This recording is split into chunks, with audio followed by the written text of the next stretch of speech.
Hello, YouTube. What is up? Ben Warney here, aka Mr. Metronome from the Lords of Limited podcast. We're here on MTG Arena for an Ikoria Premier Draft. So what that means is we're going to be drafting with a pod of 7 humans and then playing out the games in best of 1 fashion. Ikoria has been crazy sweet so far. I've been having a blast.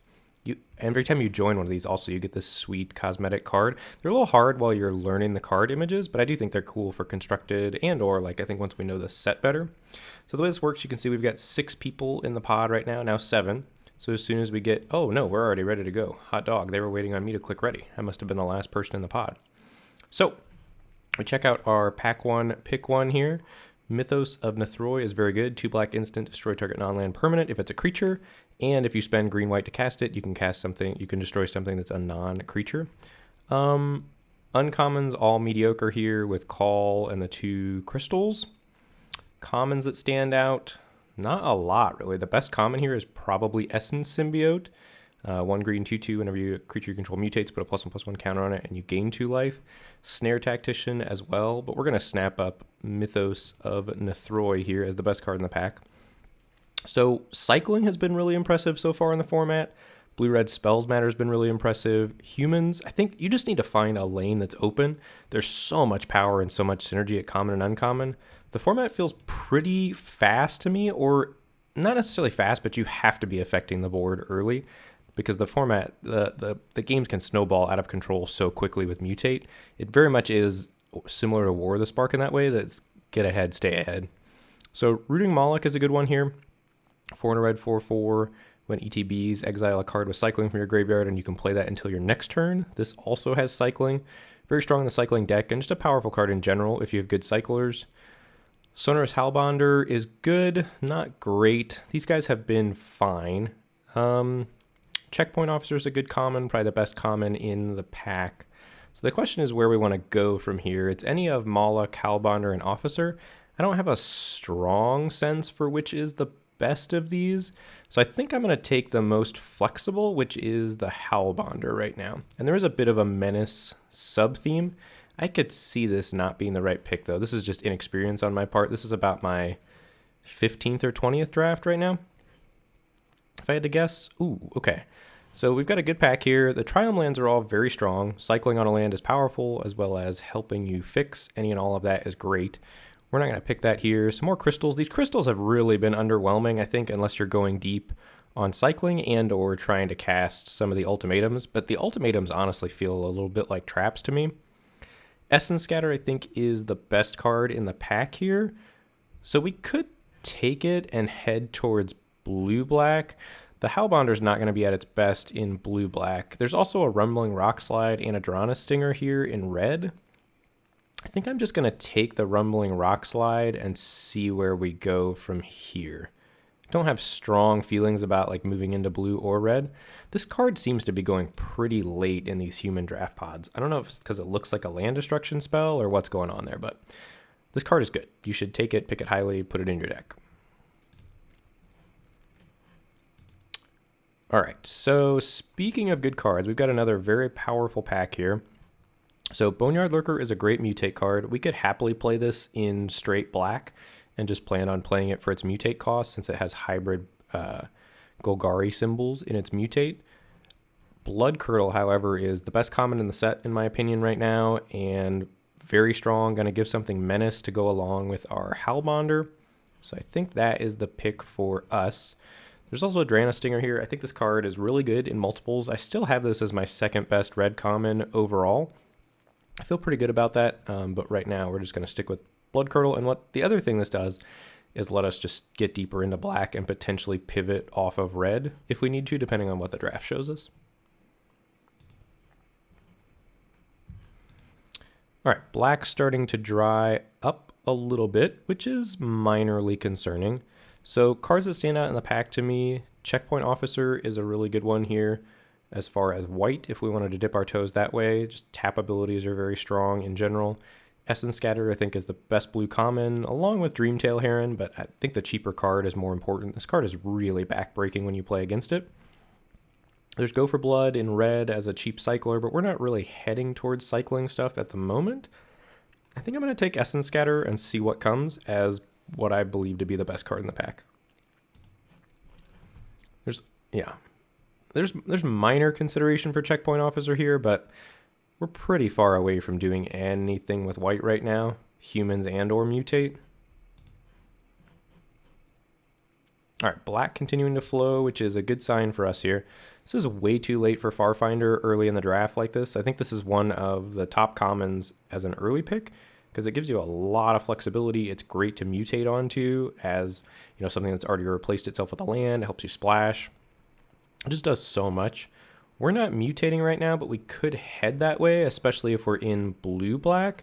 I just think deadweight is too efficient, though, to pass up here. And then one thing we're going to need to place a priority on going forward. We've already got 4 premium removal spells in deadweight, Mythos, Blood Curdle, and Rock Slide. If we stay in black-red, that we're just going to need to make sure we get some creatures to finish the game off with. And so I guess I'm part of the problem passing along that Farfinder there because, you know, I was saying how good it was and then I passed it. But it goes down in value pretty quickly after you either A, know what you're doing, or B, are deep into one color. Like, we just want to get deeper into black right now. So this is not an exciting pack. Facet Reader has been impressive as far as blue commons go. I think blue decks want one of this for the most part, almost without exception. Frostlinks is something good to mutate onto, but again, we don't have any mutate creatures right now, so maybe people are picking up on how busted mutate is. I think I'm just going to take Bloodfell Caves for right now and see where we go from here. This will let us splash Rumbling Rock Slide and help fix our mana if we want to go deep. And I'm not convinced we're blue yet. I'm not convinced we're red either, to be honest. So Bloodfell Caves in, let's go. Let's see who's in our draft pod here, if we recognize anyone. I doubt we do. The arena community has to be much bigger than the MTGO community, which is where I'm used to drafting. So there's a Drana Stinger here, which is a good sign for us, honestly, especially if we wheel some other Drana Stingers. So this is the third one that we've seen going around this pack, I believe. I would imagine people have snapped up the others, but it's possible they haven't. This is Titanoth Rex here. Really like this card. I think we could honestly consider taking it here. We saw the black, green, gold uncommon. This is very good to reanimate in black, green specifically. And if it's still here, we've seen some green. Actually, I'm going to take Godzilla. I think it's higher upside than the Stinger. I think it's unlikely that we go super deep on cycling with the Drana Stinger because we passed those other two and I don't expect them to wheel. And it's hard to get deep into like a focused, I want a turbo cycle deck like that in black-red, I think. So here we could take Dismal Backwater. Again, that'll help with Essence Scatter. As far as splashing goes, we could also take Memory Leak or Bushmeat Poacher. There is in black-red an Active Treason style sacrifice deck in tandem with Bushmeat Poacher. So I think I'm going to take the Poacher here and leave that option as a deck open to myself.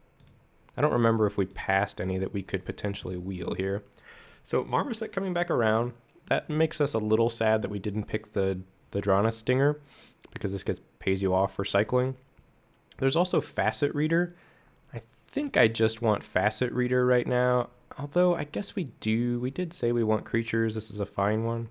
I think this looks filler in our deck right now, and I think if we end up blue-black, this will be above replacement level. I'm going to take the Facet Reader. All right, and we wheeled Thieving Otter. That's very late for this card. There's also a blue-red land here, which in tandem with Bloodfell Caves, if we go blue-black, could let us splash Rumbling Rock Slide pretty easily, which is powerful, but I think with the amount of removal we have, this Otter is looking really strong. It's one way to get ahead on cards if we do end up blue-black, but again, I feel pretty wide open here other than that I'm black. All right, we did wheel a Drana Stinger. That seems crazy to me. I don't think this card is supposed to be going this late. I will take it here, but it's unlikely to be a super powerful card in our deck at this point in the draft. So let's get Drana Stinger in here. Another Facet Reader wheeled. 2 I don't really love, and it seems unlikely that we're going to want this Rugged Highlands. I guess unless we go super deep on Reanimate shenanigans, this is good to stop mutate creatures, but I'm not going to main deck it. That would be much more for the sideboard in best of 3, but we are in best of 1. Put Blossoming Sands in the sideboard, you never know. Wow, people seem to not value that card. I do think Facet Reader's good. Ooh, Everquill Phoenix, so we are going to be red. All right, and this is why you keep yourself open during the course of a draft, because if we had locked out of playing red, I mean, you probably would try to splash this anyway, but it's going to be much better in our deck at this point because we've stayed flexible and we're going to have things to mutate onto. I guess we don't have cheap things to mutate onto at the moment, but 4 mana 4/4 flying is still very good. Pouncing Shore Shark would be a good option as well, as would Boneyard Lurker. There's just so much power at common, uncommon, and rare in the set that I think you really can afford to be flexible and move around as far as the draft goes, just to try to make sure you end up in the right spot in the draft, because you're really going to get paid off because there's so many powerful cards that are narrow that are just going to make their way to you late. So let's get Evercool Phoenix in the deck here.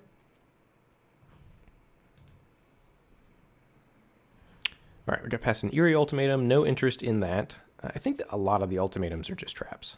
Frill Scare Mentor is the Menace Lord. We're not doing a ton with Menace right now, but we could go deep. This pack is pretty weak overall. There's a Dark Bargain that we're not thrilled about. Mother Marmoset. Skybonder we're pretty far away from. This is a disappointing pack. I think I am going to take the Frill Scare Mentor here over a big bunch of nothing, honestly. So let's get Frill Scare Mentor in the pile. And then we do need to be on the lookout for non-humans in red and black that we're interested in mutating onto. Ooh, all right. We're going to keep taking the removal if people are going to keep giving it to us. So Fire Prophecy here, best red common and very powerful common in general. We're happy to see that and snap it up here. It's better than Clash of Titans. This card looks like it would be powerful or an instant speed 2-for-1, and it just doesn't play out that way most of the time in my experience. So yeah, happy to land on Fire Prophecy here. Let's get that in our pile. And honestly, these blue cards are probably getting out at this point. And then we really just need to pick up some creatures. So here's the active treason effect that I mentioned in tandem with Bushmeat Poacher. So you'll cast this, and it's also probably going to cost 1 in our deck since we're going to have creatures with Menace. And then you steal your opponent's creature, sacrifice it, draw a card. So you're up a card in the exchange and your opponent is down a creature. I think we just want the more consistent Fire Prophecy at this point, though. And then if we wheel the Tentative Connection, we'll be on that. So let's get Fire Prophecy in the deck. Titanoth Rex looking unlikely to do anything at this point as well. All right, this is exactly the kind of card we want. And honestly, Frenzied Raptor would be okay here too, because we're going to be killing all of our opponent's stuff presumably. So we just want stuff with high power that's going to clock our opponent and close out the game. But Lava Serpent has been pretty impressive as a finisher. And it also has cycling if you got it in your hand early and it's clunky. I've been very impressed with this card. Boon of the Wishgiver is absurd. Certainly the best card in the pack here. Draw 4 cards is really powerful, and cycling 1 just mitigates the cost of putting a clunky powerful card like that in your deck. But Lava Serpent is just what we want for our deck. Let's get that in here. Nice top-end threat. Holy cow, Fire Prophecies are flying around the table. Again, we want Frenzied Raptors, but I just can't bring myself to pass Fire Prophecy. This card is busted. So what does our deck look like right now? We have a bunch of removal. We have a few threats. So we really need to, we're only taking premium removal at this point, and then we just need to find ways to kill our opponents after we kill all their stuff. We also would like some card advantage, but Fire Prophecy just does a great job intrinsically of mitigating flood, because you get to ditch extra lands from your hand. All right, so like, for example, Ferocious Tigerilla is not a good card, but it's going to be a good card in our deck. 4 mana, 4 power. It's going to have Menace on it, so it's going to have synergy with the things that care about Menace, and it's going to clock our opponents, and we're going to be able to keep their creatures off the battlefield to get them dead. So this is actually like a C plus-ish in our deck right now, whereas normally I think this card's like a C minus D plus, but this is exactly what we want, and I would not be shocked if this ends up making our main deck. Whereas normally I would not be betting on something like that. Okay, Proud Wildbonder is a good one here, and this looks powerful and splashy and exciting, but honestly, we don't need another human, and we have no creatures with trample right now, so we just want this Prickly Marmoset as a cheap threat, a good blocker, good attacker if we pick up some cyclers, and then we also can mutate Evercool Phoenix onto this, which is super real. 4 mana, 4/4 first strike that then can come back when it dies. All right, Boot Nipper is a great pickup. We will probably be giving this Death Touch most of the time. This is, I think, the third best black common, fourth best black common. It's up there. This is exactly what you want to mutate onto. Giving your things Death Touch or Lifelink is very strong. So Boot Nipper in. Essence Symbiote's going pretty late here, but we're happy to pick up the nips. All right, this is between Dark Bargain and Marmoset. Normally I would want my first copy of Dark Bargain with as much 1-for-1 trading as we're looking to do over here, but I'm a little worried about our creature count. This guy's a good creature. Difficult to block because our opponent doesn't know how many Cyclers we have. So I think I'm going to take that here, and I think this is a higher pick than Dark Bargain. All right, Suffocating Fumes or Mutual Destruction. This goes well with the active treason effects, but we already have the Bushmeat Poacher, and I think we just have enough quality removal that we're not going to need to mess with that sort of stuff. So I'm going to take Suffocating Fumes here and probably not run it main deck. All right, we did wheel the active treason effect. We'll put this in the sideboard for right now and remember we have it and know that we could go down that route if we want to. Serrated Scorpion. I think I just want a 2-mana Cycler. Nah, maybe we'll want to mutate. Who knows what's coming in the next pack, but I think it's unlikely that we play either of those cards. Ooh, Checkpoint Officer. We're going to cut that from somebody. There's no way I want a Gloom Pangolin. Probably just supposed to ship that on like a good neighbor and cooperate with the draft a little bit more, but that is way too late for that card. So Lordrakis is absurd in general. It's very good in our deck because we're going to be rebuying premium removal. The question is, do we have enough things to mutate onto? We have 1, 2, 3, 4, 5, 6. We don't have a lot of mutate targets for us, and we're not necessarily just going to be able to cast this willy-nilly. It's tough. This is the highest upside card. Cavern Whisper is also very good in our deck. I think I'm going to take Lordrakis because we're really in good shape on playables, and I think we're not going to miss the Whisper that much, and if this ends up being good, it will be the best card in our pile. Not the best card in our pile, you know what I mean. It will be a very good card in our deck. Or maybe you don't know what I mean. I'm not making sense. All right, Unbreakable Bond. This is the best this type of effect has ever been. Normally these cards are junkers, but the fact that there are 2 Cyclers in black-green that you can just put in your graveyard as an 11/11 trample and an 8/8 death touch, returning them to the battlefield with lifelink is strong. This and the green-black uncommon that brings them back at instant speed. This one's not as good as that, but it's way better than it's ever been. Drana Stinger or a Deadweight here. I honestly kind of want the Drana Stinger. I don't know if I can do that. I'm going to take Deadweight. We're not... we have 2 Prickly Marmosets. This is not a good card in our deck. We want our cheap cards to be able to mutate after picking up that Phoenix. I'm going to take Deadweight. I think we're doing bigger things than Drana Stinger. All right, Spell Eater Wolverine is great. This is exactly what we want. We can mutate onto it. It's going to have double strike a lot of the time because we've got so much removal in our deck. We could also take Swiftwater Cliffs to think about hard casting Lordrakis, but I think we're hoping to not hard cast Lordrakis ever. You're hoping to mutate with this 100% of the time, I think, unless you're in really bad shape. The Mentors have been unimpressive, I think, in general. I was way too high on those in our Lords of Limited Set Review Crash Course episode. Those have moved down for me. Spell Eater Wolverine in. I think that's likely to make the cut. All right, more removal in Blitz of the Thunder Raptor or a Frenzied Raptor or a Tigerilla. Let's do a quick spell count. We have 1, 2, 3, 4, 5, 6. We actually don't have... We have a lot of removal, but we don't have an insane amount of spells. So I think I'm going to pass on this in favor of one of these 2 to close the game out, the Raptor and the Tigerilla. And I think I just want another Tigerilla. I think we're not going to end up playing this Bushmeat Poacher, and we just want threats. So let's get that in here.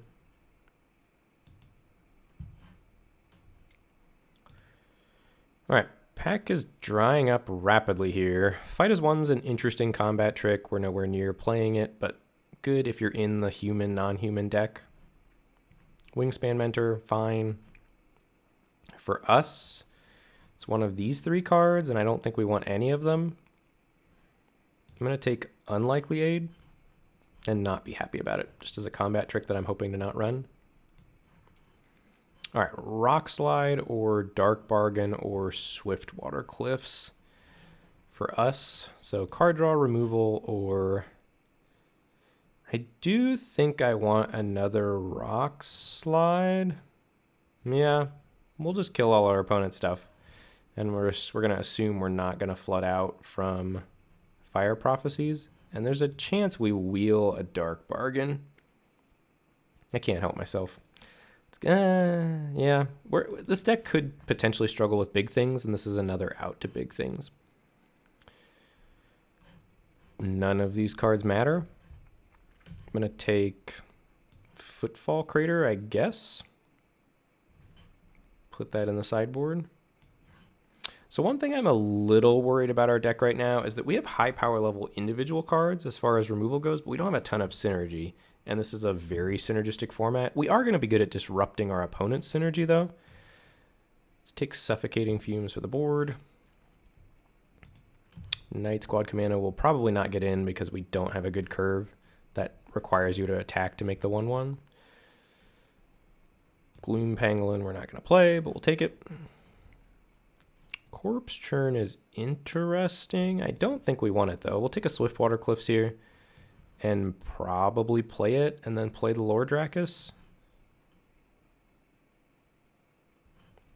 We're actually, honestly, a little light on playables here. Gonna have to get some filler in from the board. Maybe we run the Bushmeat Poacher Tentative Connection package. What are we doing on creatures here? We have 12. Yeah, that's a fine amount of creatures. I'm not super worried about being able to close out the game. I would like another Lava Serpent or something like that, but we're not going to get it at this point. One of the best things that we could hope to wheel is the 4/2 Dinosaur. Take a crystal here. Gremlin. The other thing that we could think about doing with the Swiftwater Cliffs and the Bloodfell Caves is splashing Thieving Otter. I'm not in love with that idea.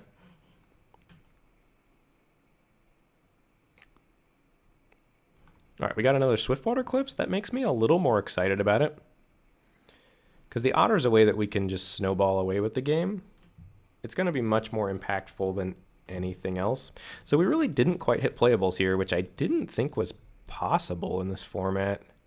We're a little hurting for low drops. So Everquill Phoenix is our only mutate creature. What are our options here? We could splash Facet Reader, since we didn't get a Dark Bargain to help mitigate flood. We could 12 creatures. We could play Unlikely Aid. We could play... I don't want to play Cyclers as air. I think Bushmeat Poacher Active Treason might be the best we can do. It's either that or splash like Otter Facet Reader. Honestly, we're not that black. So maybe I got a little bit tunnel vision on black-red. But we just didn't pass any good cards in the third pack. So yeah, I think we get Otter in here. I'm into that. Maybe that's too bad. And then we could just play clunkers like Night Squad Commando and Bushmeat Poacher.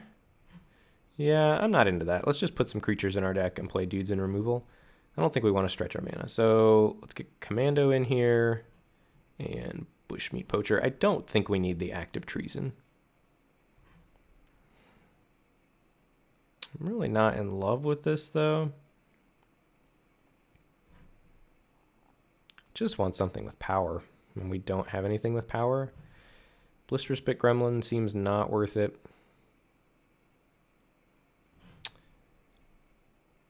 The Otter's just so unlikely to live and be cast on curve in best of one. We could take Unlikely Aid to save a creature. Yeah, I'm just not into Bushmeat Poacher. This would be a good sideboard card if we knew we were playing against like Pacifism or Capture Sphere or things like that, but we're not going to know that in best of one. I think I want to get this in here to save some of our higher powered creatures from removal potentially. Yeah, I like that. And then I think we do not want to play Swiftwater Cliffs for the Lord Drakis. I think that the tapped lands are too big of a cost. That's probably wrong. Because this is something in a pinch that we could mutate Everquill Phoenix onto. I'll play one of the Swiftwater Cliffs and the Bloodfell Caves. And then get some lands in here. Let's find those sweet, sweet Ikoria lands. That's 10, 11 red, and then 7 black. Because we're really not very black. We do want black early, though. This is probably fine to go 10, 10, 8.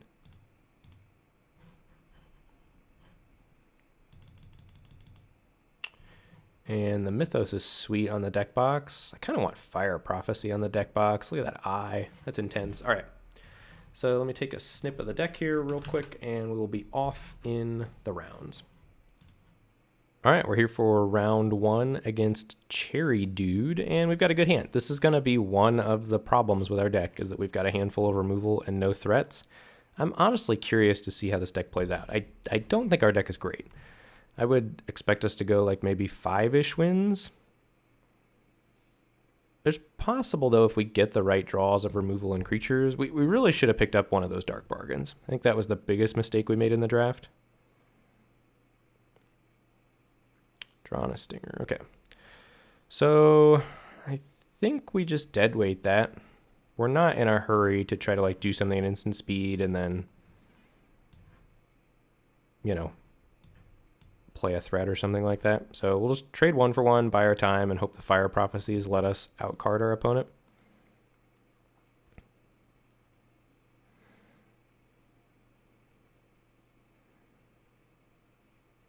Spell Eater Wolverine, that we will snap off a Fire Prophecy on and bottom a mountain. All right, Spell Eater Wolverine's a great pickup. So now we've got pressure. Let's go Spell Eater Wolverine. And pass the turn. Our deck is pretty basic here. Our plan is kill your dudes, play our own dudes, attack you. We're going to deadweight that and play a Prickly Marmoset. And I mean, to be honest, like, you don't need the fanciest creatures if your opponents have no creatures on their side of the battlefield to win the game.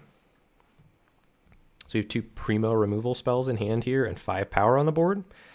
So our opponent's going to need some removal here. I wish we had more Spell Eater Wolverines rather than Prickly Marmosets, because these clock so hard later in the game with Double Strike. Opponent is pretty significantly behind here. Yeah, that's just not going to do it against what we've got going on. So we can Fire Prophecy that. I think we have to, well, we could Unlikely Aid and save our Fire Prophecy. Honestly, I kind of like that. Nah, we should just Fire Prophecy, I think, and smash and hold up Unlikely Aid. Because once we do this, the reason to not do this would be because we want, I think we decline putting a card in our library. The reason to avoid doing that would be that we want to pitch a land to Fire Prophecy. But I think our opponent, now that we killed another threat and we're ahead on board here, is going to be incentivized to, if they have a user removal spell like Rumbling Rock Slide or whatever, now's the turn when they want to do it. And then we can blanket with Unlikely Aid potentially and get a pretty big advantage. Tempting here to Unlikely Aid our Wolverine and 10 our opponent, but we just get so wrecked by something like Fire Prophecy. Boom. We are going to get him. Poggers. So, playing out how we drew it up here, our opponent's taking 12. Not too shabby.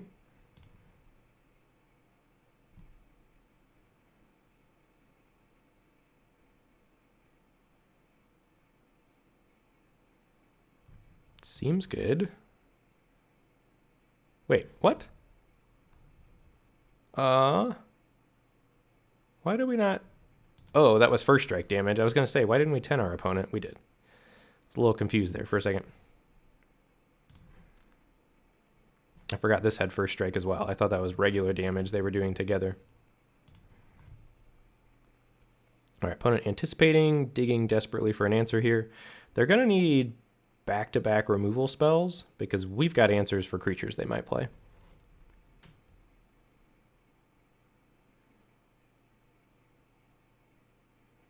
There's the rock slide, sure. That resolves. We're going to attack them down to 1 with Marmoset.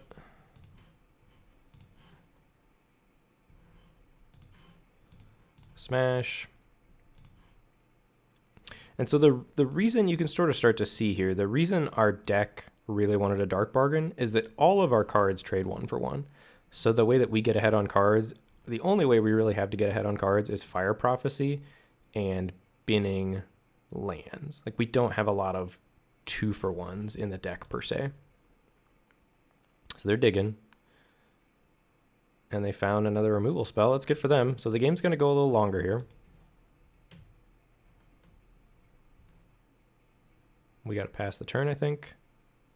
We could play one of these lands, actually, because we don't have that many more ways to bin lands. That might come at turn where we want a double spell. That's scary to Fire Prophecy, but I think we go for it. Put that into the library, sure. And I mean, this is not, like, the fact that we have 2 removal spells in our hand and no threat to close out the game here is not unexpected based on how the draft portion of this went. I think we Blood Curdle that. No. We Mythos that. We're missing out on a mana's worth of efficiency here, but potentially giving a creature menace could be game changing. So let's play Mudfell Caves. And I think, honestly, how this game is playing out is how a lot of our games are going to play out, where we're just in a top deck war and we're hoping to not flood. All right. So presumably with them having 3 cards in hand, I don't think this Prickly Marmoset is likely to be long for this world. Yep. Marmoset down. This is a riveting game of Ooh. We don't have the blue to cast it. So we could rebuy something. We don't need to rebuy anything at the moment, though, so I think we just pass here.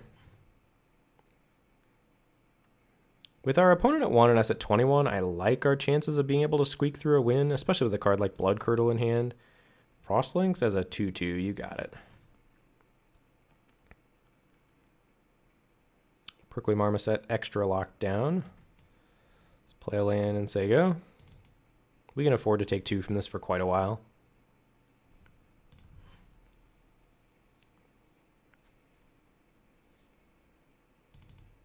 Boot Nipper. That is, in fact, lethal. Let's go Death Touch. And I think we mutate Lordrakis right now. There's no reason not to, right? Gives us more toughness. If they kill the Boot Nipper in response, we get the creature. So I think we just rebuy Mythos or Fire Prophecy. I think we rebuy Fire Prophecy because we get to hold it. We get to hold up Mythos also, but we've got Blood Curdle to kill a large threat, and Fire Prophecy could bin a land and get us deeper towards more action. So let's mutate onto Boot Nipper, see what they want to do about that. So this is all upside for us here.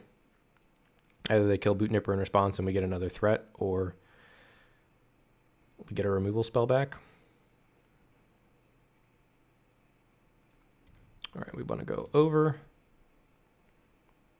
And again, if you haven't played much yet, mutating is really intimidating the first 2 times you do it, and then it feels... Actually, honestly, do we take Unlikely Aid here?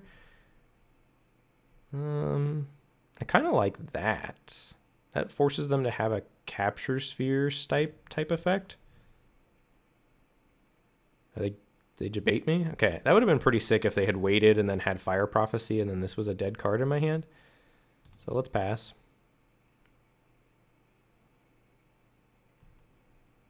Another Capture Sphere, okay. I still think we're fine with that exchange, because this means they're going to have more capture spheres if we find another creature to not be dead.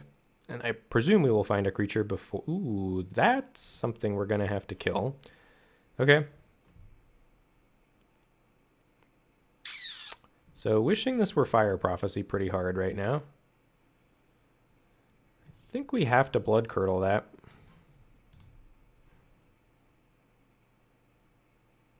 Put a Menace counter here. And pass turn.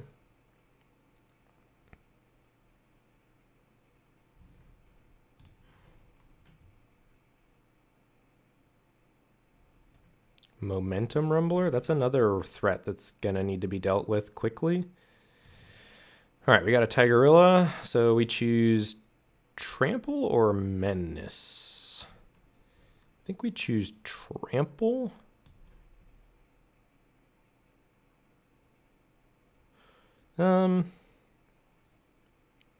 Actually, I think we choose Menace, because that's gonna force them to hold back their Momentum Rumbler.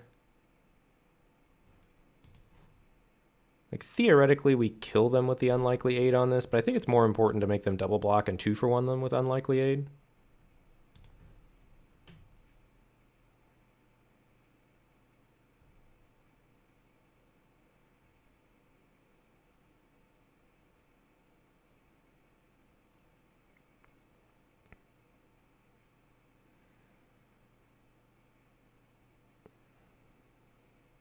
And at the very worst, this will trade for Momentum Rumbler, I think. And they know we've got Unlikely Aid. So they're probably thinking right now, if they've got another creature or removal spell, if they can afford to attack with Momentum Rumbler. Because if they attack with Momentum Rumbler and just play one more blocker, they're dead. And we do have 3 cards in hand. They don't know that 2 of them are lands. Whoa, okay. That's a good one. They had to have just drawn that. So curious to see if they attack with Momentum Rumbler here, or if they play it really safe.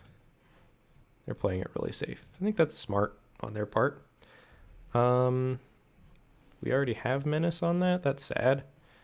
So if we attack, they do first strike damage, but we're indestructible. So if they double block here, they're okay. I think we just play a Mentor here and put the counter on the Tigerilla so it's got extra menace. We don't have any way to get these capture spheres off our creatures. I guess there's no point in giving that double menace though, so let's put it on the Marmoset and make them wonder. All right, and I think we pass here.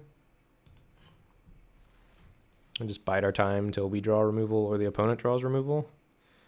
I highly doubt they have a 3rd Capture Sphere in their deck. I guess it's not out of the question, but Capture Sphere has not been super impressive as far as removal spells go, just because it leaves things on the battlefield in the Mutate world, which is a fairly large cost, I think. So what happens now? Nothing good for us. So I think we play a land, pass and plan to pump up the Tigerilla.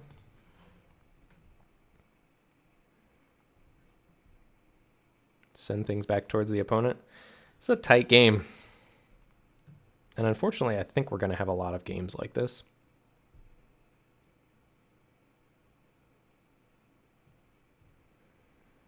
They're mousing. So what's going to happen now is our Tigerilla, they don't have good blocks, double blocks on our Tigerilla, but I don't think we can afford to go for Unlikely Aid. Ooh, interesting.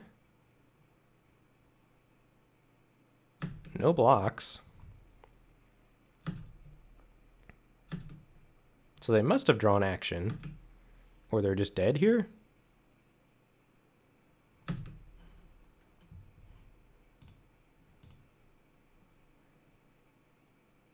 But we blank instant speed removal? Did they just lose? What's going on here? I mean, I say we go for it. The opponent has proven to be a good player, so I would expect them to have something here. But we have Unlikely Aid.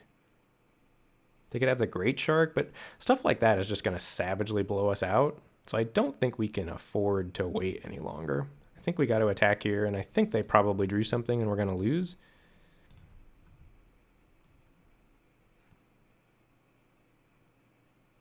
Pouncing Shore Shark is the worst card that I can think of for us right now. Okay, they're digging. I like that.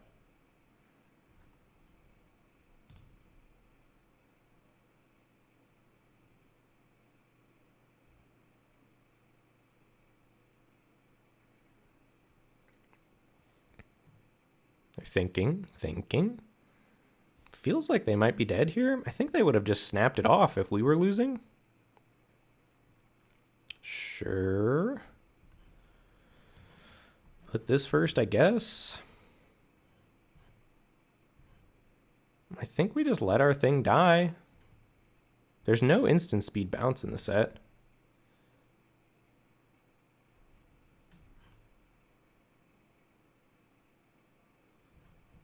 Damage. Yeah, they were trying to debate me into unlikely aiding. No thank you. Do they have another one? That would be sick.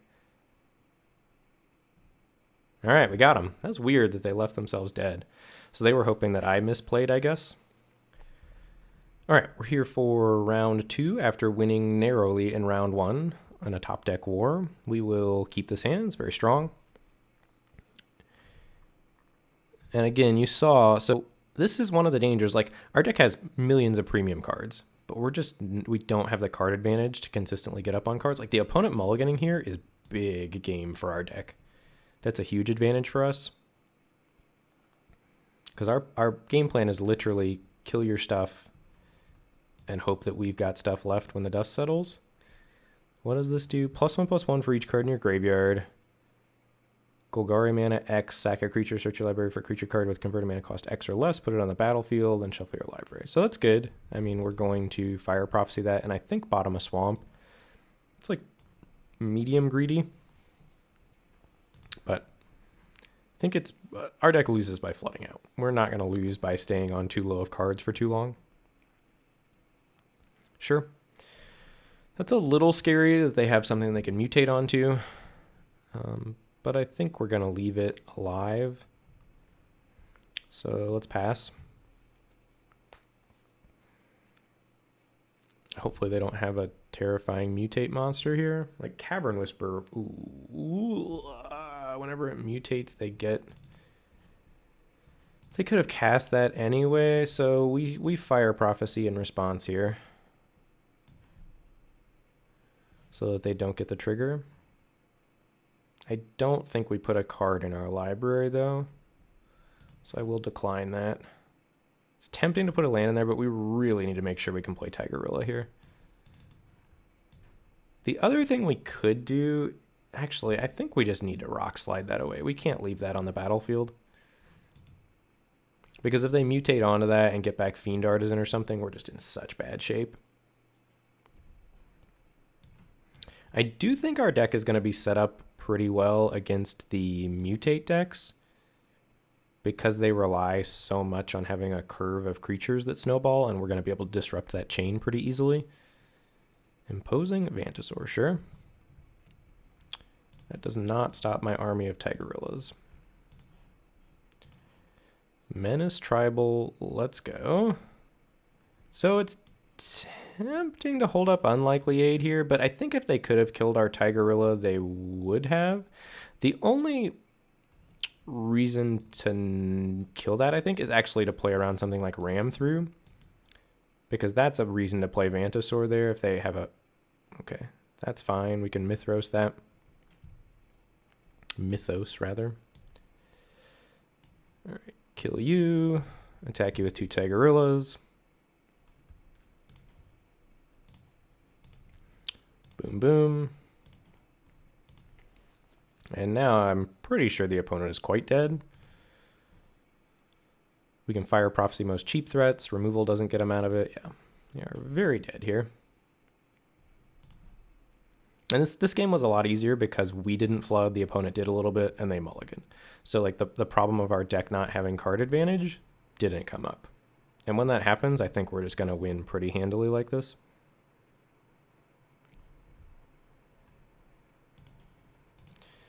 Attack, attack, and head explosion. 2-0. All right, we are here for round 3 after winning rounds 1 and 2. So we're against Maxi Triel. We've got 6 lands. We cannot keep a hand like this with our deck. This we will keep, I think. I'm not happy about it, but I don't think our deck can win games if we go down to 5. So, and I don't think we're going to be that upset by missing land drops. So we're going to keep, and we're going to bottom Night Squad Commando and YOLO. Wish we were on the draw, because then this would be a lot more responsible of a keep.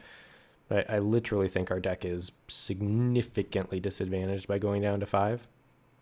And I do think we have the tools to catch back up if we fall behind. And never didn't have it. We're going to go Death Touch here.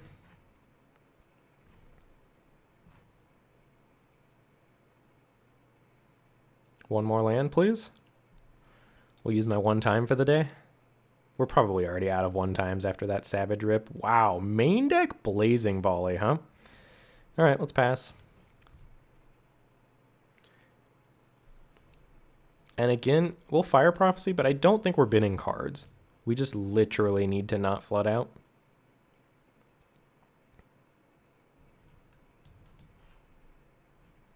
And if that means it takes us a little longer to find a land, I'm okay with that. And we're running good anyway. I think we run out the Marmoset here. It hits a little less hard, but honestly, I want our opponent to kill this before they kill Spell Eater Wolverine. And if we can make that happen, this also works well in tandem with Fire Prophecy to take down a bigger threat. No plays from the opponent. Interesting. So let's smash and see what they've got going on. Nothing. Okay. I'll run out Spell Eater Wolverine now. And again, we're not cycling this to try to find lands. We'll find a way as long as possible till we hit our 6 land drop for that. Ooh, all right, I take it back. We need our... that card's absurd. That's so sad. All right, so unfortunately we have to attack into that and 2-for-1 ourselves here. Maybe even 3-for-1 ourselves if they... So actually, I dead weight it because that's just happening regardless, I guess, unless they block. Huh. So I could dead weight it. No. So here's the play. We dead weight it and we hold back Prickly Marmoset and then we try to block plus Fire Prophecy it. I think that's the best thing that we can do when they go to attack with it and just hope they don't have a combat trick. So let's play our land because we're interested in drawing lands now to get to Lava Serpent. And let's pass.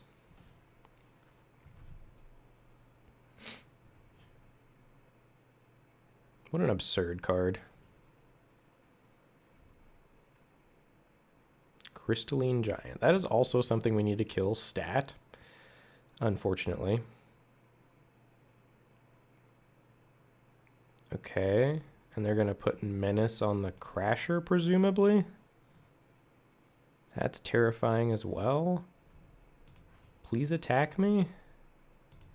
They're not going to attack. Do I need to kill this now? I lost to this card already, rolling Hexproof on the first roll. I think we take a chance that they don't roll. 20% of the time they're going to roll Hexproof or +1/+1, and we're going to be really sad. But I think we take that chance to see if they take... But we still have to double block the Crasher. Never mind. I just need to Fire Prophecy this now. But they're going to be able to mentor the Crasher out of hand. Oy. Don't like our spot here at all.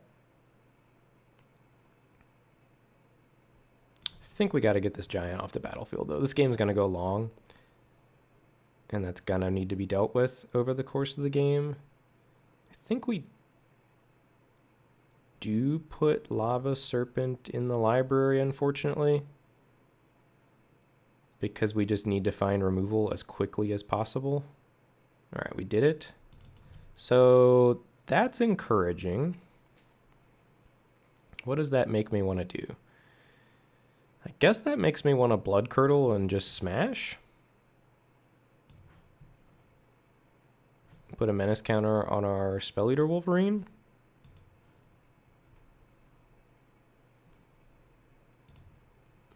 And this forces our opponent to have removal.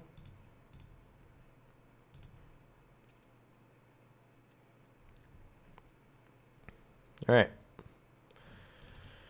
Here we go. Wow, I did not think we were winning that game. All right, that was a great victory. 3-0. We're against Scary Poppins here, mythic number 365. And unfortunately, we got a mulligan again. Feels bad, man. And we're on the play. We keep this, but this is not a winning hand here.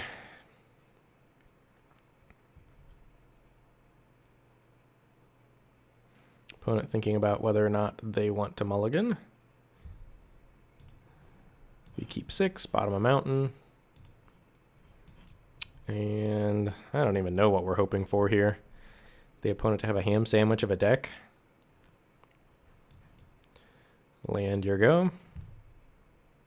They're on Teamer. Whoa, they went deep potentially. Coilbug. Sure. All right, we did hit a swamp. We will run out Night Squad Commando here. Just as something that blocks. We don't need the 1/1. We just need Battlefield Presence.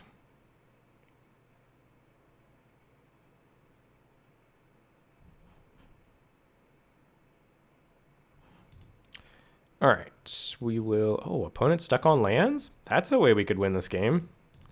All right, Night Squad Commando, let's smash. Damage. Let's put a menace counter here. I kind of like our chances now, especially if the opponent stays stuck on lands. Let's make those lightning bolts light up again. Look at that. Woo! Wow, they are stuck on lands? That feels bad for them. So they're going to discard here. Now I feel kind of bad because they can see me mousing over their cards in hand, right? Mythos, I think, tentatively, I think we're winning this game. I'm not the most convinced. I almost want to just hold up Unlikely Aid because it feels like the way our opponent gets back into it is killing our Tigerilla. I think I'm going to do that. Nah, because we have the Mentor. And they could have things like pacifism if they're playing white. I think we just... Oh, but we don't have anything to put a Mentor counter on. No, I am going to hold up Unlikely Aid. The 3/2 can't attack into the Coilbug. We don't want to kill the Coilbug. Is this just crazy? Maybe this is crazy.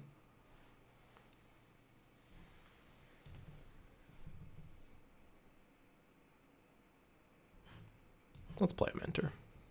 Because even if they take their turn to kill Tigerilla, like they draw a land, have a removal spell, we can still kill the Coilbug and hit them for 5, and we just close the game this much faster now.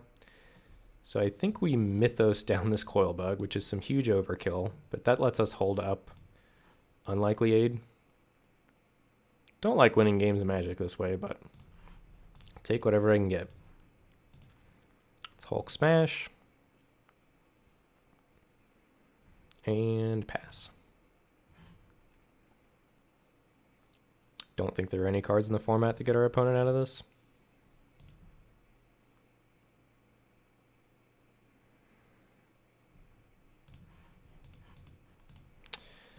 Variance, what are you going to do? All right, that's 4 wins, 4-0, baby. All right, I forgot we had Evercool Phoenix in our decks. We're back here for round 5. We're sitting at 4-0 right now in best of 1 human drafts. This is a pretty clear keep for me. Just some minor concerns about flooding out. I think we just deadweight that.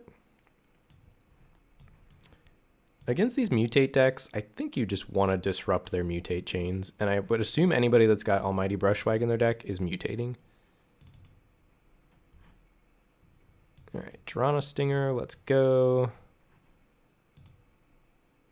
This is not great. It's essentially a 2-mana 2/2, but again, we don't want to flood out. I wish we could mutate onto this. Pyroceratops. Okay, that's a spicy one. We could try to bluff attack our opponent here, but I don't think the upside is high enough. I think we just play a Night Squad Commando, and we're kind of sad that we've drawn filler creatures here. No attacks. I think the 1/1 is unlikely to be the difference in a game. That is insanely good for us. We didn't care about that card at all. That means our Prickly Marmoset lives and our Everquill Phoenix is more likely to be able to mutate. Happy to take a hit for 3 here. No blocks.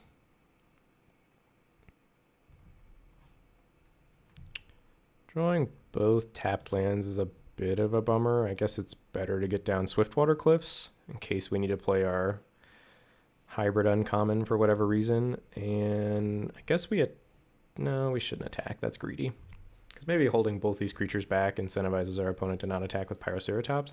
I doubt it, just because the threat of pumping that up to a 4/5 is so strong, but it feels like if we can mutate Everquill Phoenix here, we are in great shape.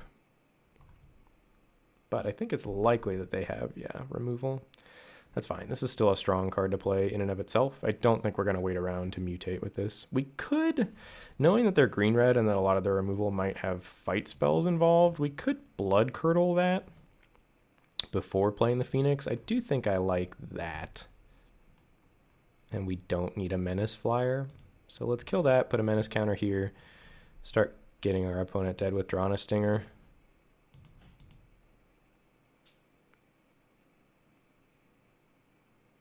That's terrifying. So one more spell and that has double strike. All right, less terrifying now. So let's play a Phoenix. And I think we just snap off Fire Prophecy on that, honestly.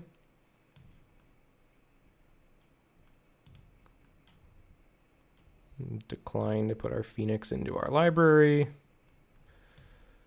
Play that out as a 4/4. And smash. So we could wait to mutate this, but I think that's waiting too long and giving our opponent some outs. They have a Rock Slide. All right, that's a bummer. But we are winning this race pretty handily right now, and a top deck war is where we were expecting ourselves to be a lot of the time with this deck, so don't think we can be too unhappy here. We're going to hold this land for future Fire Prophecies and hope our opponent doesn't draw a large monster.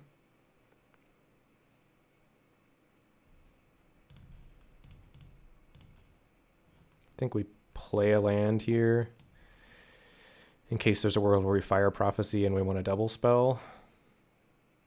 That's terrifying. Removal? Not removal.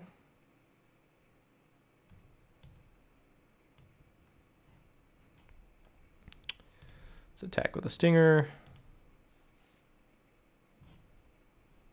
And say go. So we've got a turn to draw an answer for Spell Eater Wolverine here, it feels like. No blocks. We did not. So we go land pass.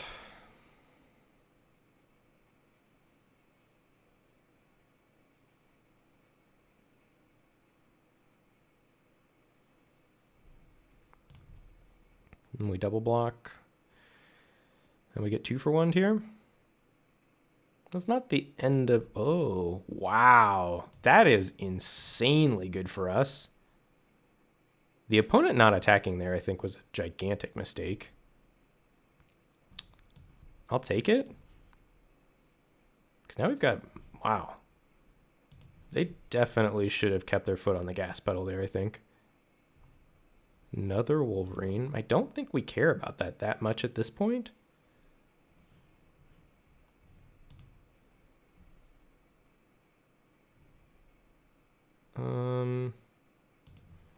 So we just block here because those are going to trade. I think they made a big mistake. Okay. Put a menace counter on the stinger. We could attack and force them to trade. I guess we don't force them to trade. Let's not attack. Attacking seems suspect here. We will, however, put a menace counter on our Tigerilla and start growing it as well. All right, so let's pass. Exuberant Wolf Bear, sure, resolves. That makes the Naturalist into a threat, right? Whenever this attacks, you may change the base power and toughness of target human you control to a 4/4, yeah.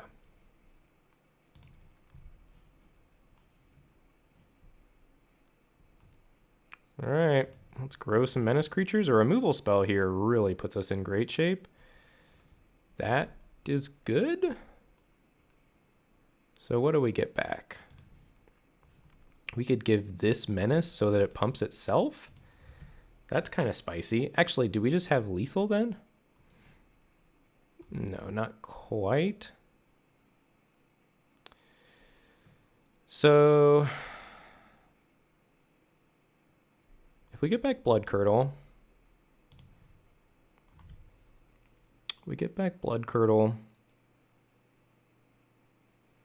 yeah, we don't quite have lethal. We're just a little bit off. But I do think Blood Curdle is the thing to get back so that the Mentor starts to pump itself as well.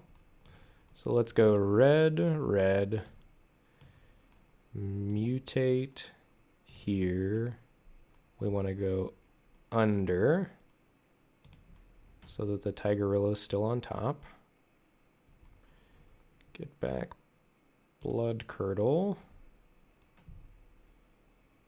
And I think we could put our opponent in a pretty bad spot here. So they would have to double block. They could double block the Tigerilla. But then we're left with this and the Drana Stinger.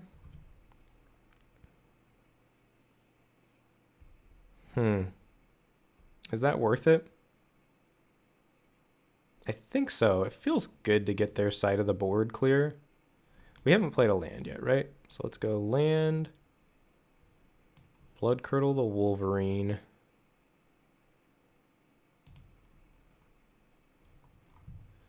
Menace counter here. Combat. Attack with both of our menace creatures.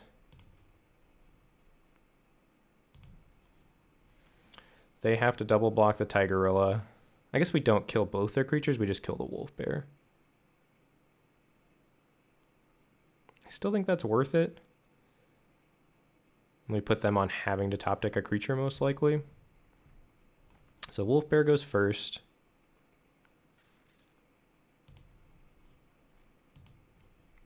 We activate this. 4 and 2. And now we've got 2 lethal threats with Menace. Seems like a good spot to be in. Okay. So they have to hit here. They did not. All right, wow, going the distance here. So this puts us at 5-0 now, I think. All right, we're back here for round 6 at 5-0. We've got the best card in our deck in hand, and we are going to keep. If we got to choose with this deck, we would be choosing to draw with this deck. This is the type of deck where you've got a bunch of cheap removal and you care about 1-for-1ing and you don't have a lot of source of card advantage, that being up that extra card matters a lot. So this would be one of the rare types of decks that I would want to choose to draw with. Ship that along. We'll run out Night Squad Commando on turn 3 against black-green. That's a little scary because black-green can grind. All right, we're going to Night Squad Commando rather than Deadweight here. Not confident about running the Phoenix out on 4. I would much rather mutate it. See what the opponent... Oh, well, we're not running Phoenix out at all. All right. That's a bummer. So that is probably just going to be game. We'll see. Who knows? Could draw like Lava Coil Serpent or something. We do need to draw Tigerillas or threats of some sort, though. And we're not going to be able to leverage Unlikely Aid, unfortunately. So hit our opponent down to 18, pass, and we are pretty much at their mercy at this point.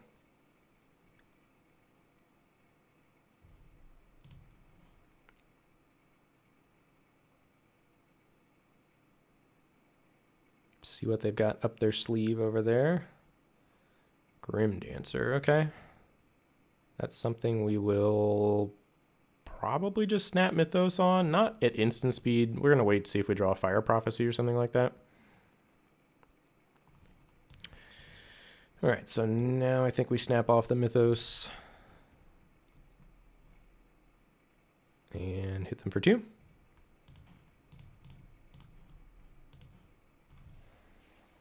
And we say go.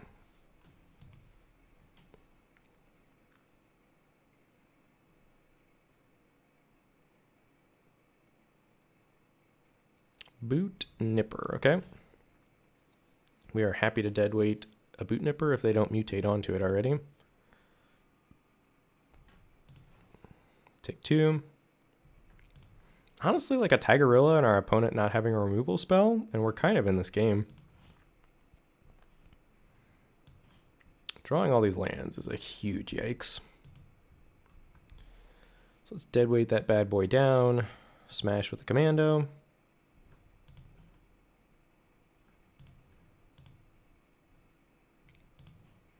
And root for a Tigerilla or a Lava Serpent off the top. And our opponent did not have anything. All of the above. Cycling a Wilt over there. I don't think we literally have any targets for that in our deck.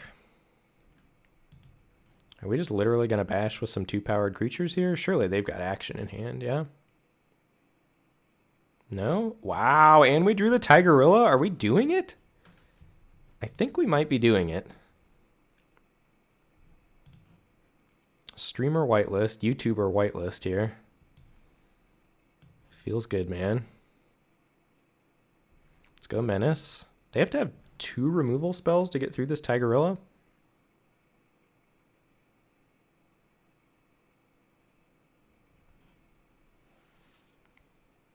Are they flooded?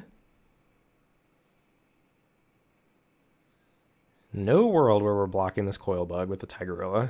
Not risking this bad boy in combat. They could have Deadweight or something like that in hand that they've been sandbagging, but they've taken a lot of damage off this Night Squad commando for that to be the case. All right. Ferocious Tigerilla lives. Attack both. They're going to chump with the Coil Bug? Wow. Doing it. Play 1 land, hold the other. Play around Cavern Whisperer. Guess we could hold both lands. I mean, if that's the best they can do here, I like our spot quite a bit.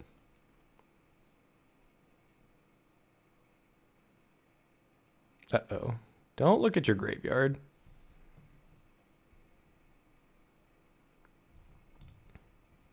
Grim Dancer's the best thing they can reanimate? Yep, that's what I was afraid of. So they can't choose to fight here, though, or we blow them out savagely with Unlikely Aid.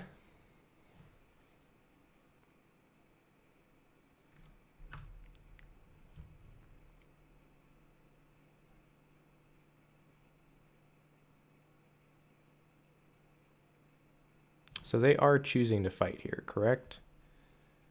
So we Unlikely Aid. Because they targeted.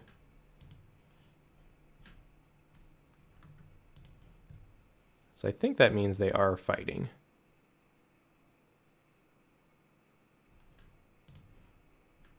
Yeah, okay. So I gained a little bit of life. That was well worth it for us to keep our threat on the battlefield. Flood. Attack. Okay. I mean, we've got good draws. I think we have enough land on the battlefield now that I'm going to hold both these lands.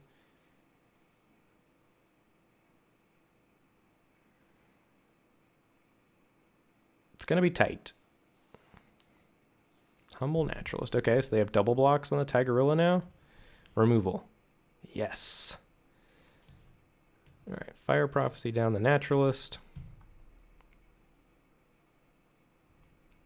Swamp into the library. Boom, baby. I think...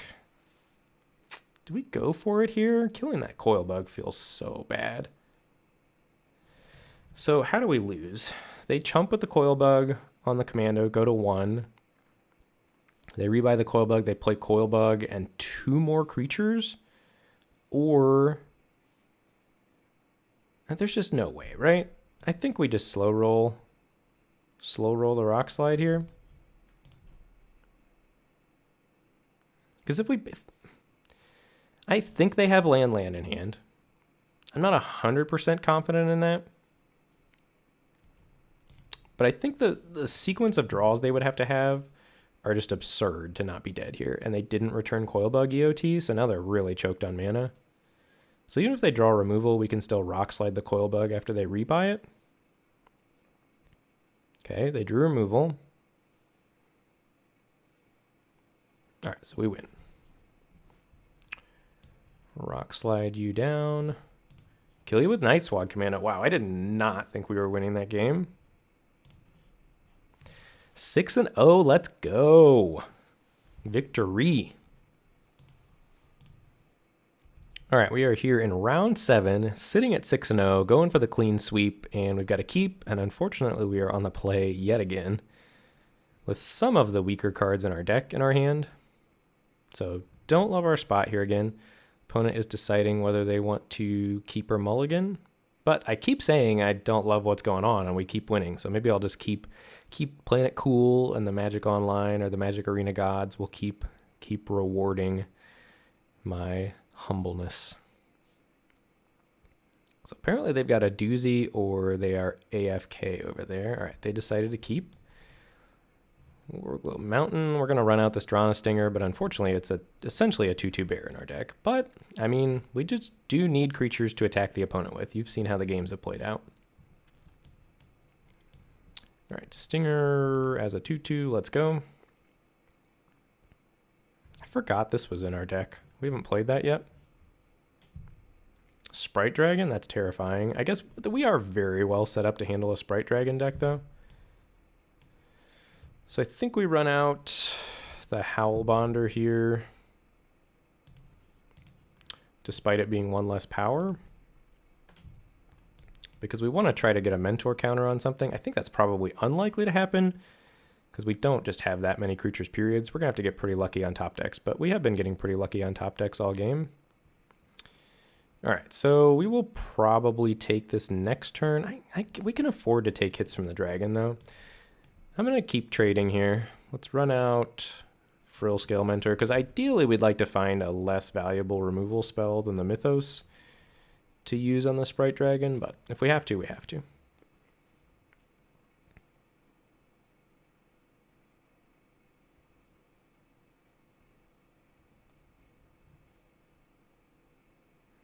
Take the hit on the noggin. All right, there we go. So if they have 2 non-creature spells here, we get absolutely crushed. Let's go to combat and see what they do. It's not out of the realm of possibility that our opponent could have 2 non-creature spells here, so maybe we just Mythos. Blue-red is typically not going to have that large of stuff going on.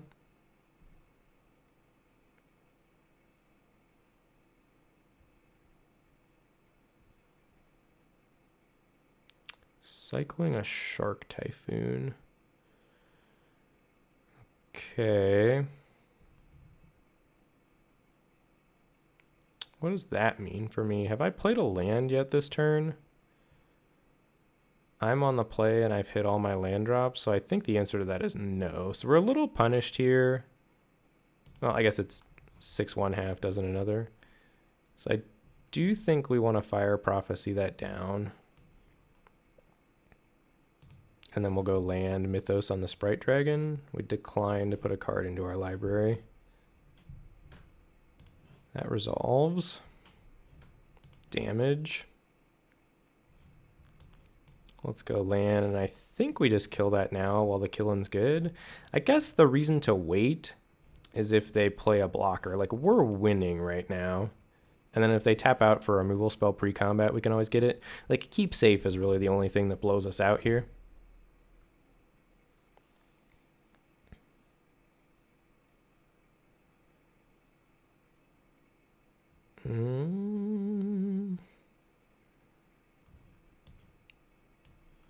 Please no keep safe one time.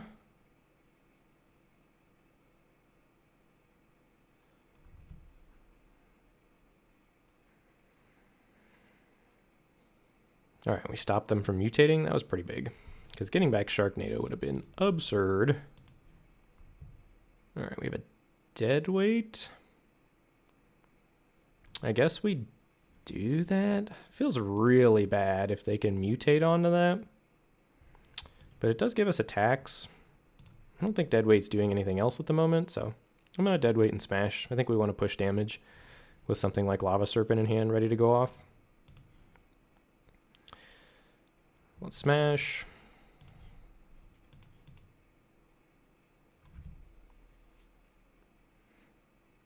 All right. Love that they are getting that off the battlefield, because that's really scary sitting on the battlefield. So that tells me they don't have a lot of mutate creatures in their deck, because the upside of getting back Sharknado is just bonkers.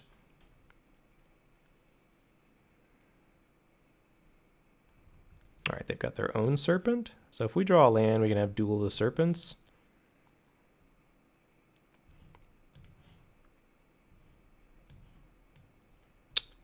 Trying to decide if we want to attack with both of these. I think the answer to that is no.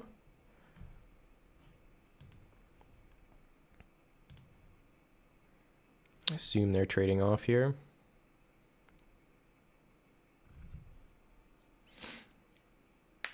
Don't love our spot here with the opponent with 4 cards in hand. I do like that they're having a Capture Sphere that. All right. Tigerillas are all we want.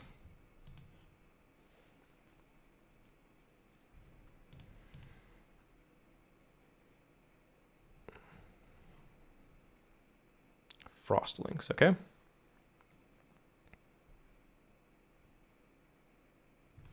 Still have Everquill Phoenix in our deck. I would accept drawing that as well. I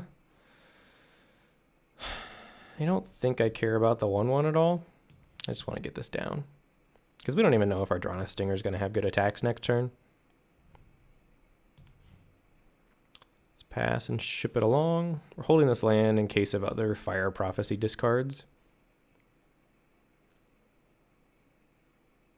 Okay.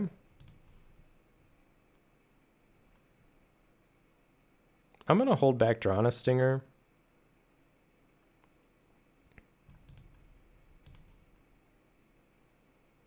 Because we have removal, so we want to leave creatures on the battlefield. We'll play Bloodfell Caves, gain a life. Does the opponent just have all lands in hand and they're waiting to draw Cathartic Reunion? Like, what's going on over there?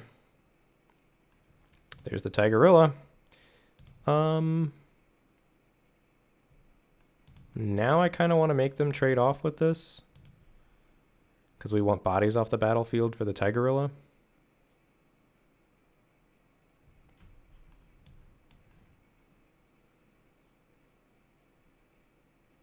Menace. Your go. I mean, we're kind of doing it.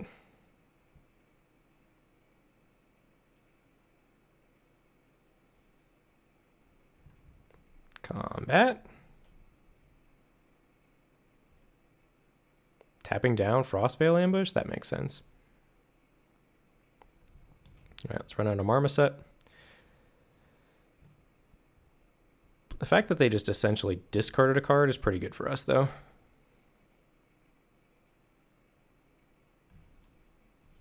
The card's a lot less impressive when you're not killing your opponent with it. Cycling that because they don't have creatures feels good. They might just be flooded here. Dig, dig, dig, dig, dig, dig, dig. They snap that off pretty quick, so... Alright, Marmoset down.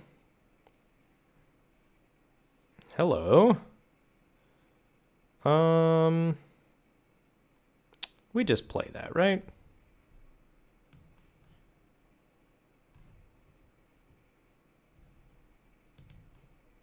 As another threat.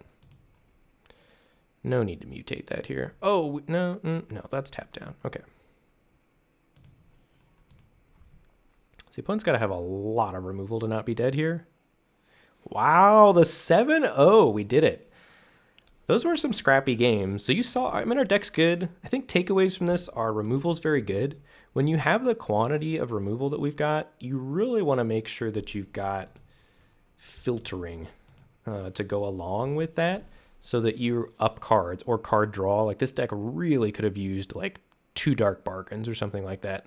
And just some creatures that were better threats, because we really did literally have to kill all our opponent's stuff and then just win with whatever was left over. But not the worst place to be. So let's take a look at the deck here. And again, takeaways from the format. Removal's great. You got to have cheap interaction. This is not your typical deck in the format, but that's one of the great things about this format is that there's so many different ways to build decks and win. I think the 2 things you need to think about are making sure all your cards are working towards the same goal, which in this case they are here, minus some card advantage on our part. But the plan is definitely to kill our opponent's stuff and play some dudes. But like mutate or cycling, there's just so much powerful synergy. So hopefully you learned some stuff in this video, and hopefully you had fun along for the ride with the 7-0. And I'm not cherry picking 7-win drafts, promise. I've done 2 videos and we've gotten 2 7 wins, a 7-1 and a 7-0. So thanks for hanging along. And as a reminder, if you enjoyed this video content, please remember to like, subscribe, leave us a comment in the comment section. And all of that helps us out. And happy Ikoria drafting on Arena or MTGO, whatever your platform of choice is. And if you've got any questions, hit us up here. You can check out our podcast, Lords of Limited. Hit me up on Twitter at MisterMetronome. Any and all of that would be awesome. Thanks, YouTube. Have a great rest of your day.